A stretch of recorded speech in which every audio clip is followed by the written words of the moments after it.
For more on Israel judicial reform, journalist Mona Kandil joins me from Palestine. Thank you for joining us on The World Now. I'm curious, what exactly have you seen and heard since the adoption of this controversial judicial overhaul by the parliament? Well, first of all, this legislation limit the Supreme Court's powers to overturn government decisions. We are speaking about the Israeli government, of course, and it deemed unreasonable, passed by a 64 to 0 vote after opposition Knesset members abandoned the session. This means, giving Israeli Prime Minister Benjamin Netanyahu and his ministers, far right wing ministers from the settlers, aggressive policies against the Palestinians.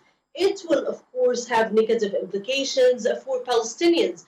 The Supreme Court has not held out to fairly judge the Palestinians and has ruled in favor of the settlers, in favor of assassinations, in favor of giving and taking more laws that would allow the Israeli regime and the Israeli authorities to annex lands, to confiscate lands from the Palestinians, and even to carry out more assassinations against the Palestinian fighters whom the Israelis consider as Palestinian terrorists. But it will definitely make Netanyahu even more aggressive against the Palestinians. Palestinians from now on will not be able to achieve their dream of having an independent state with Jerusalem or the eastern part of Jerusalem, as they say, as their capital. So this is why there has been protests and demonstrations taking place in Jerusalem, in Tel Aviv. It's not only yesterday during the Knesset meeting. For months, every Saturday, thousands of Israelis had been holding protests and demonstrations demanding Netanyahu to leave, because they know at the end of the day he was doing his utmost in order to please the settlers, the far right Israeli settlers who live illegally in the settlements built on Palestinian lands, whether in the occupied West Bank or in the occupied Jerusalem. But Mona, how are Palestinians reacting to this?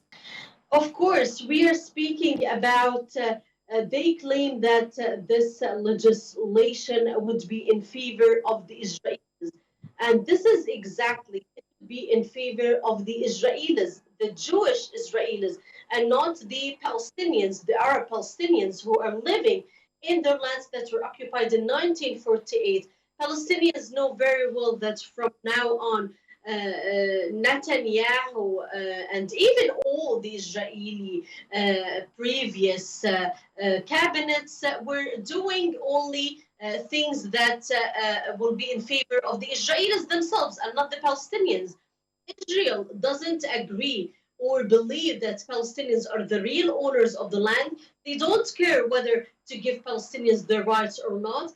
At the end of the day, while Netanyahu is doing his utmost to bring this legislation, and the Knesset would be making this legislation, approving this legislation, the Israelis themselves, the Jewish Israelis, are many of them are against this legislation because they know it will not be fair for them. It will give the upper hand for Netanyahu himself and the extremist right-wing Israeli settlers in the cabinet, of course.